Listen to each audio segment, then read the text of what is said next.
கடந்த 4 ஆண்டுகளாக தமிழக சட்டப்பேரவையில் வாய்ப்பு கிடைக்கின்ற போதெல்லாம் நான் முன்வைக்கின்ற கோரிக்கை, ஈழத்தில் நடந்தது இனப்படுகொலைதான், அதற்கு சர்வதேச நீதி பொறிமுறை கொண்ட விசாரணை வேண்டும் என்கிற தீர்மானத்தை தமிழ்நாடு முதலமைச்சர் அவர்களே நீங்கள் உடனடியாக நிறைவேற்ற வேண்டும்.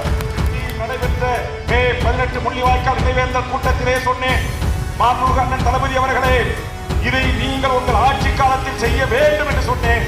சொல்லிவிட்டு சொன்னேன், இதை நீங்கள் செய்து இந்திய அரசை வலியுறுத்தி ஒரு நிர்பந்த இயக்கங்களாக இருக்கலாம், அரசியல் கட்சிகளாக இருக்கலாம், தமிழ்நாட்டில் ஒரு கருத்துருவாக்கத்தை உருவாக்குவோம். அது திமுக அதிமுக எவனாக இருந்தாலும் எந்த கட்சியாக இருந்தாலும் இனி இந்திய அரசு என் ஈழ மக்களுக்கான நீதியை பெற்றுக் கொடுக்கின்ற வரிசையில் இருக்க வேண்டும் தவிர அதற்கு எதிராக வெறும் தேர்தல் அரசியல் மட்டுமே கவனம் செலுத்தி தேர்தல் அறுவடையோடு அந்த திருவிழாவோடு முடித்துக் கொள்ளுகிறோம். அந்த நிலை மாற வேண்டும், மாற்றப்பட வேண்டும்.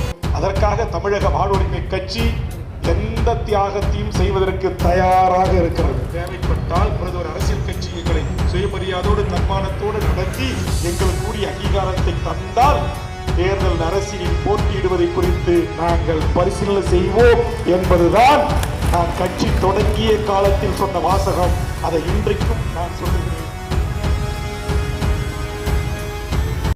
தீர்மானத்தில் மேலோட்டமாக நாங்கள் வலியுறுத்தியிருப்பது போல் எங்களை ஆளுகின்ற இந்திய ஒன்றிய அரசும் தமிழ்நாடு அரசும் நாங்கள் இரு அரசுகளிடம் வேண்டுவது, இந்த கருத்தரங்கத்தின் மைய கருத்தாக நாங்கள் வேண்டுகோள் வைப்பது, எங்களை ஆளுகிற தமிழ்நாட்டுடைய முதலமைச்சர் அண்ணன் தளபதி அவர்களே, இங்கே அண்ணன் கோவை ராமகிருஷ்ணன் அவர்கள், மணி அவர்கள் அண்ணன் குறிப்பிட்டது போல் இந்த அரசாங்கங்கள் ஈழத் தமிழர்களுக்கான பல உதவிகளை நான் சட்டமன்றத்தில் கேள்வி நேரத்தின் போது வைத்த போது நீங்கள் செய்திருக்கிறீர்கள், நாங்கள் மறுக்கவில்லை.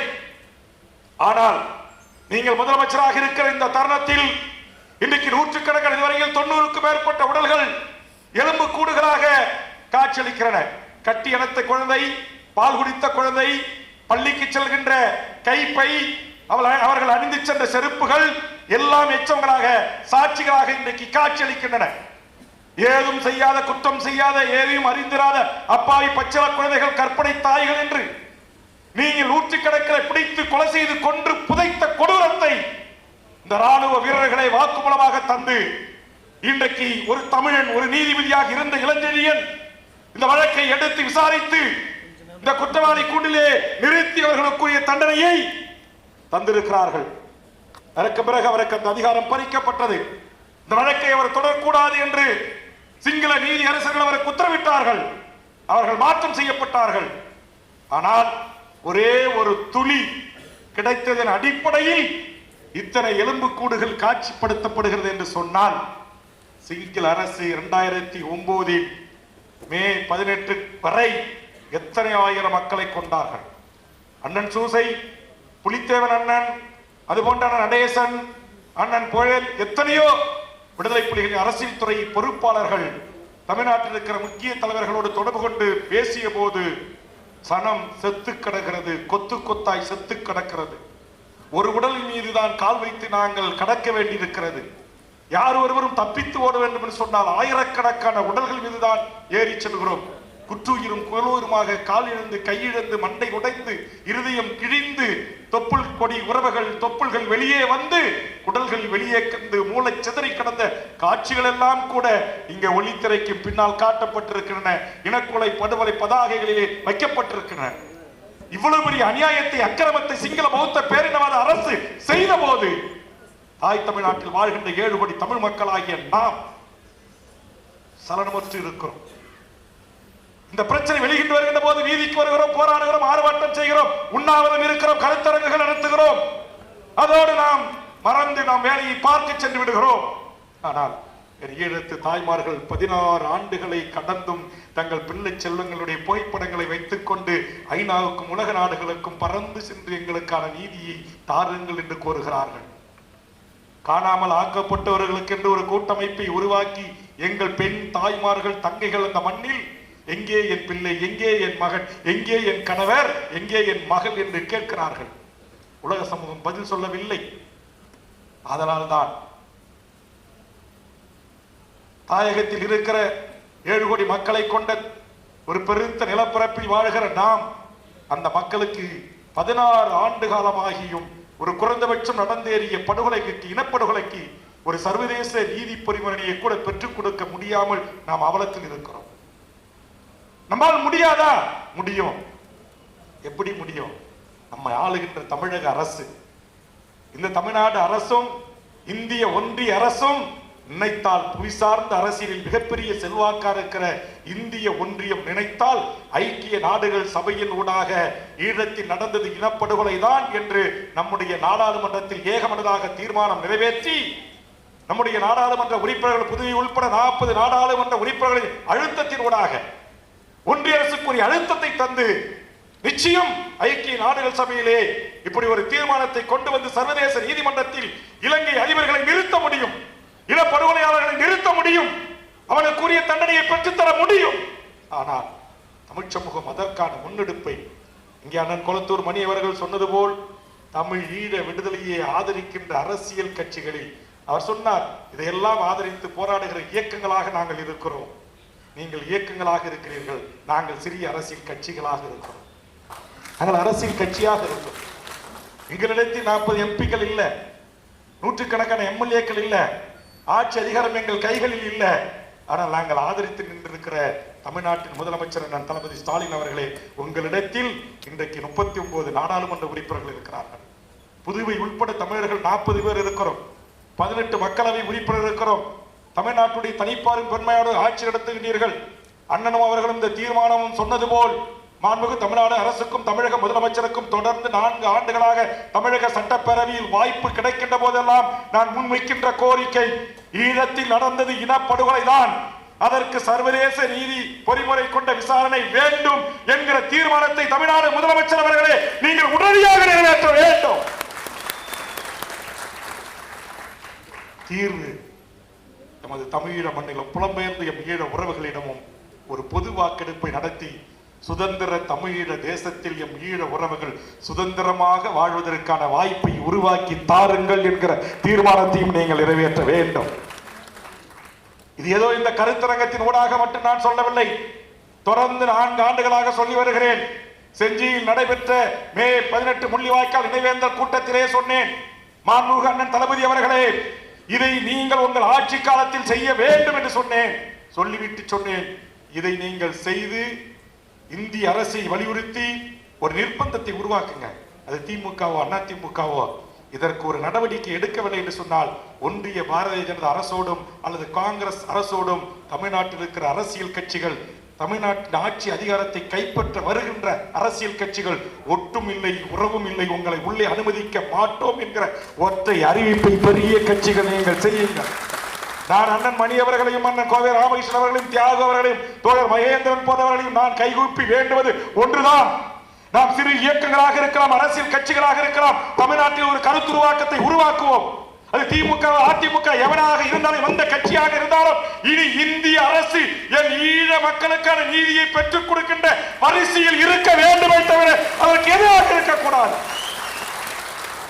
ஆம், இனப்படுகொலையின் பங்காளிகள் நீங்கள், துணை நின்றவர்கள் நீங்கள், தோல் கொடுத்தவர்கள் நீங்கள். எங்களுக்கு தெரியும், கொலை செய்தவன் இடத்திலே கொலைக்கான நீதியை கோருவதில் எங்களுக்கு மாற்று கருத்து இருக்கலாம். ஆனால் அப்படியேப்பட்டவனையும் இழக்க செய்கின்ற வல்லமை நம் தமிழ்நாட்டு 7 கோடி வாக்காள பெருமக்களுக்கு இருக்கிறது என்பதை உணர்த்துவோம். சின்ன இயக்கமா இருக்கலாம், பெரிய இயக்கமா இருக்கலாம், அரசியல் கட்சிகளாக இருக்கலாம். ஒரே ஒரு முறை தமிழ்நாட்டில் இருக்கிற அரசியல் கட்சிகள் எல்லாம் ஒன்று கூடி, ஆண்டுகள் பல ஆகியும் இன்னும் அந்த மக்கள் தீர்வு இல்லாமல் இவ்வளவு பெரிய இன்னல்களையும் துன்பங்களையும் துயரங்களையும் அனுபவித்து வருகிறார்களே, அவர்களுக்கு நாம் வாழ்கின்ற காலத்தில் ஒரு தீர்வை ஏற்படுத்தி தருவதற்காக ஒரே ஒரு முறை தேர்தல் அரசியல் பதவிகளை தியாகம் செய்வோம். வேண்டுகோள் அதான். அந்த அடிப்படையில் இந்த அரங்கத்திலிருந்து சொல்லுகிறேன், மாண்புமிகு அண்ணன் தளபதி ஸ்டாலின் அவர்களே, இங்கு இருக்கிற சிறப்பு முகாமிலே அடைபெற்றிருக்கிற, புழல் சிறையில் அடைபெற்றிருக்கிற முன்னாள் போராளிகள், ஈழ அகதிகள் அல்லது பாஸ்போர்ட் கடவுச்சீட்டு என்கிற சட்டத்தின் கீழ் கைது செய்யப்பட்டிருக்கிற என் அனைத்து உறவுகளையும் விடுதலை செய்து ஒன்றிய அரசின் அனுமதியை பெற்று அவர்கள் விரும்புகிற தமிழீழத்திற்கோ விரும்புகிற நாடுகளுக்கோ அனுப்பி வையுங்கள். இந்த சிறப்பு முகாமை இழுத்து மூடுங்கள். இந்திய குடிமகனாக இருக்கிற தமிழ்நாட்டின் உறவுகளுக்கு இருக்கிற அத்தனை உரிமைகளையும் என் ஈழ உறவுகளுக்கு வழங்குங்கள். இங்கே கல்வியை குறித்து சொல்லுகின்ற போது சொன்னார்கள் அல்லவா, கல்வியிலேயே சில அனுமதிக்கப்படுகிறது என்று அந்த சில அனுமதிகள் அந்த துவக்கப்பள்ளி, உயர்நிலைப்பள்ளி, கல்லூரி கல்வி வரையிலும் படிப்பதற்கான உரிமையை உங்கள் தந்தை கலைஞர் மு கருணாநிதி தான் என் வேண்டுகோளை ஏற்று அறிவித்தார். நன்றி சொல்லுகிறோம். இன்றைக்கு என்னுடைய வேண்டுகோளை ஏற்று நீங்கள் 15,000க்கு மேற்பட்ட அகதி மக்களுக்கு வீடுகளை கட்டித் தருகின்றீர்கள். எங்களுடைய வேண்டுகோளை ஏற்று அம்மையார் மறைந்த ஜெயலலிதா அவர்கள் தமிழ்நாட்டு குடும்ப அட்டைகளுக்கு கிடைக்கின்ற அத்தனை நியாய விலை கடைகளிலும் கிடைக்கின்ற பொருட்களை என் ஈழ குடும்பத்திற்கும் தருவோம் என்று அறிவித்தீர்கள். குறைந்தபட்சம் எமது தமிழ்நாட்டு அரசு சில உதவிகளை, குடிநீர், சாலை, அவர்களுக்கான தொகுப்பு வீடுகள் என்கிற அடிப்படையில் சிலதை செய்து கொண்டிருக்கிறீர்கள். இப்போது திருமணம் செய்து கொண்டவர்களை பதிவு செய்திருக்கிறீர்கள் என்று கோவை ராமகிருஷ்ணன் அவர்கள் அறிவித்தார்கள். இதையெல்லாம் எங்களை போன்ற இங்கே இருக்கின்ற எங்கள் அண்ணன்மார்களுடைய தொடர் அழுத்தம், தொடர் வேண்டுகோள், தொடர் போராட்டங்களின் ஊடாக செவிசாய்த்துதான் தமிழக அரசு செய்திருக்கிறது. இங்கே தீபத்தை பற்றி குறிப்பிட்டார்கள். இந்த CA NRC சட்டத்தில் இஸ்லாமியர்கள் எப்படி குடியுரிமை மறுக்கப்பட்டதோ அதுபோன்று என் ஈழத்தமிழர்களான என் தொப்புள் குடி உறவுகளுக்கும் இந்த மண்ணில் குடியுரிமை மறுக்கப்பட்டிருக்கிறது. ஆக நான் எதற்காக இதை இங்கே பதிவு செய்கிறேன் என்று சொன்னால், நாம் வெறும் தேர்தல் அரசியல் மட்டுமே கவனம் செலுத்தி தேர்தல் அறுவடையோடு அந்த திருவிழாவோடு முடித்துக் கொள்ளுகிறோம். அந்த நிலை மாற வேண்டும், மாற்றப்பட வேண்டும். அதற்காக தமிழக வாழ்வுரிமை கட்சி எந்த தியாகத்தையும் செய்வதற்கு தயாராக இருக்கிறது. நாங்க வருகின்ற தேர்தலில் MLA சீட்டு வாங்கணும், எண்ணிக்கையை பெருக்கணும், உள்ள போகணும், இது எல்லாம் எங்களுக்கு கடைசி தான்.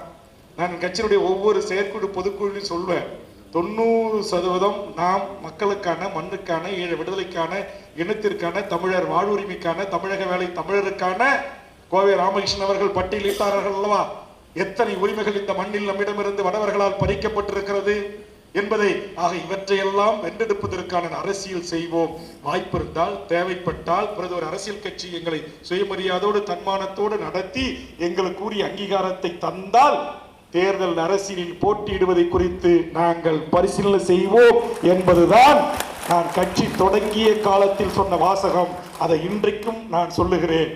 ஆதலால் மாண்புமிகு தமிழ்நாடு முதலமைச்சர் அவர்கள் இந்த இரு கோரிக்கைகளையும் எதிர்வரும் மழைக்கால கூட்டத்தொடரில் தீர்மானமாக நிறைவேற்றி உங்கள் நாடாளுமன்ற உறுப்பினர்களை தமிழ்நாட்டின் பல்வேறு பிரச்சனைகளுக்காக நாடாளுமன்றத்தை ஸ்தம்பிக்க செய்கின்ற நீங்கள், வெளியே வந்து காந்தி சிலையின் முன்பு போராடுகின்ற நீங்கள், என் மக்களுக்கான ஒரு நீதியை பெற்றுத் தருவதற்கு, என் மக்களுக்கான ஒரு தனித்தமிழ் ஈழ அரசை உருவாக்கி தருவதற்கு நீங்க ஊறி அழுத்தங்கள் கொடுத்தால் இன்றைக்கு பன்னாட்டின் மிகப்பெரிய நுகர்வு சந்தையாக இந்தியா இருக்கிறது.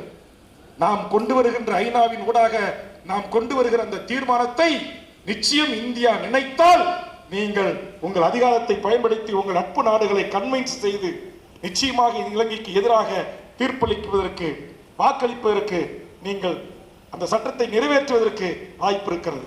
ஆனால் அமெரிக்கா அப்படி ஒரு முயற்சி எடுத்த போது கூட அந்த முயற்சியிலே பல்வேறு திருத்தங்களை செய்து ஒரு சில வீரியமிக்க தீர்மான வார்த்தைகளை கூட நீர்த்து போக செய்ததுதான் இந்திய அரசு. அது காங்கிரஸ் அரசாக இருக்கலாம், பிஜேபி அரசாக இருக்கலாம், தமிழர் விரோத அரசாக, தமிழ் இன விரோத அரசாக, தனித்தமிழ் ஈழ விடுதலைக்கு எதிரான அரசாக இருந்திருக்கிறீர்கள். அதனால் என் தாய் தமிழகம் நான் வேண்டுவது ஒரே ஒரு தேர்தல், ஒரு சட்டமன்ற தேர்தல், ஒரு நாடாளுமன்ற தேர்தல். இதுல ரெண்டுலயும் இந்த நிலைப்பாட்டை எடுத்து நம்முடைய மக்கள் வாக்களிக்க கூடிய ஒரு விழிப்புணர்வு பெற்ற, ஒரு அறிவு பெற்ற ஒரு சமூகமாக இந்த மக்களை மாற்றுவதற்கான ஒரு கள அரசியலை, ஒரு புரிதல் அரசியலை, நீ எந்த கட்சிக்காரன் வந்து ஓட்டு கேட்டாலும் இதை நீ செய்வியா, நான் உனக்கு ஓட்டு போடுறேன், இல்லை என் ஊரை விட்டு வெளியே போ என்று சொல்லக்கூடிய அரசியலை இந்த மக்களுக்கு நாம் கற்க வேண்டிய கட்டாயத்தில் இருக்கிறோம்.